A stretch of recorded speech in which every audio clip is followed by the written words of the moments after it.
Hello and welcome to the short Vort on Parshas Beshalach.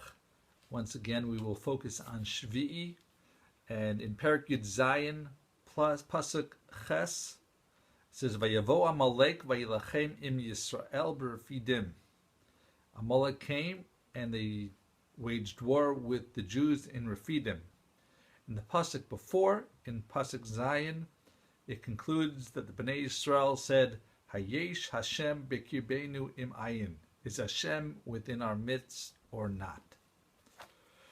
The Midrash Tanchuma brings a mashal about a son who was being carried on the shoulders of his father, and the father was walking, and the son would be asking and saying, "Oh, can I have that?"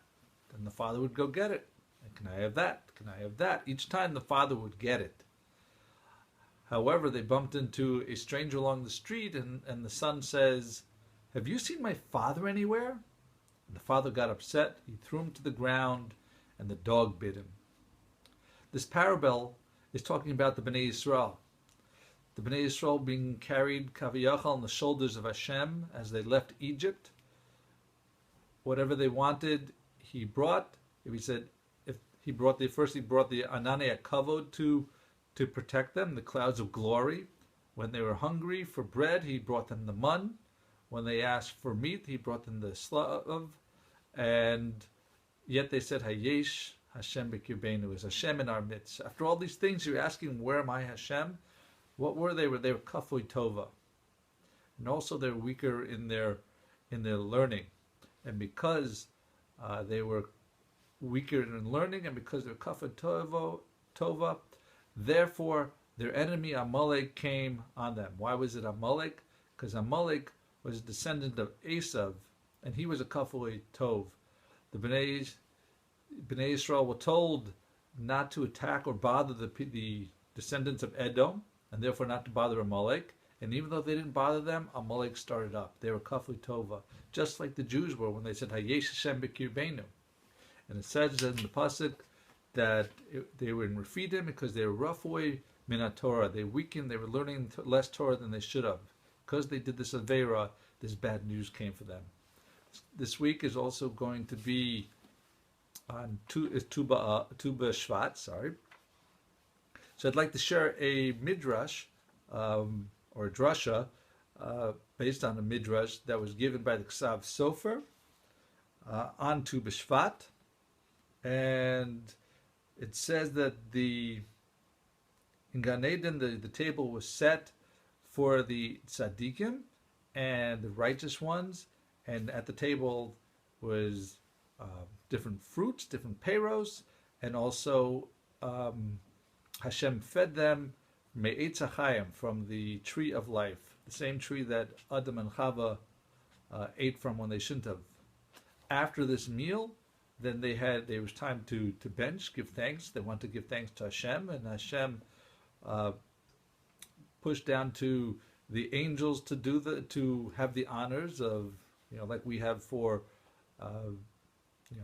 from Zuman. So the angels, they deferred. They said, no, the Avos, Avram, Yitzchak, and Yaakov, they're the ones. They're very righteous, and they created their descendants.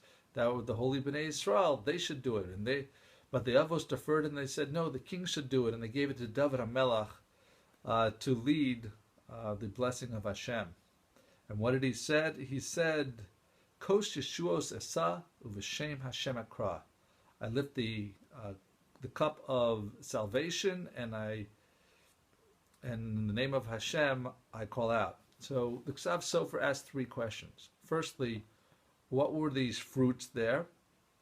Why were they brought there, especially since they weren't even fed to them? They were fed only from the Eitz HaChayim. So why is the fruits there? And also, why did the Malachim defer to the Avos, and why did the Avos defer in turn to David HaMelech to bless in the Kos and to say Kos Yeshuos Esa? So the Ksav Sofer answered that the peiros, these were the peiros of the mitzvahs that the people did. The Elu peiros shall help Hashem Karen Kayemas L'Olam Haba. Hashem was showing them, these are the mitzvahs that you did, or even the angels that you created. That's why the angels were there, because your mitzvah creates an angel, and therefore, as a reward, that's when they're giving to eat from the Eitz HaChaim, the tree of life of Nitzchias, of eternity. But the fruits weren't meant for eating. That was to show what they accomplished in this world that made them deserving of the next world. So, what happened then? David Amalek said, because we have Yetzer Hara in this world, so he says that I need the deliverance of Hashem in order to accomplish what I did accomplish. But in turn, without the avos, you wouldn't have had their descendants, and without a king to give them the right direction, then the people would not be good. And because David Melech was right, therefore it says, Kos Yeshuas Asa, with the deliverance of Hashem, the cup of the deliverance of Hashem I lifted, meaning if the reason that I have this Yeshua is because I called out B'Shem Hashem, because I did properly and I asked Hashem for help. So thank you for listening. Have a wonderful week and a wonderful Shabbos.